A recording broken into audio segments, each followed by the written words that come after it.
خير، اهلا ومرحبا بكم الى هذه النشره.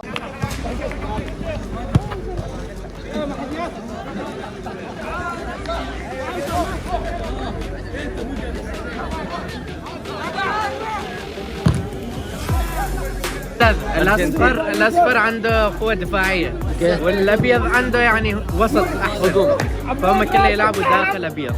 واحد الابيض 2-1 2-0 وقع 2-1 جميل الابيض.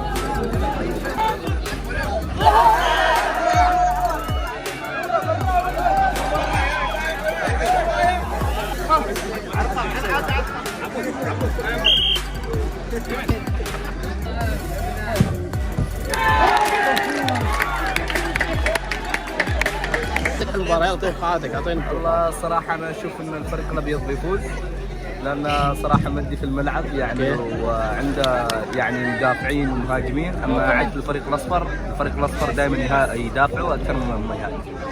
يا محمود توقعاتك المباراة؟ لا توقعاتي إن شاء الله الأبيض فايزين. كم؟ أيوه إن شاء الله. كم تكون؟ 2-1 2-1 3-1.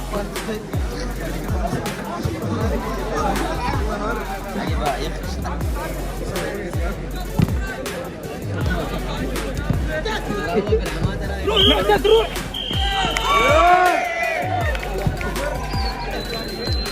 كان في نظام تحكيمي طبعا ولا داعي.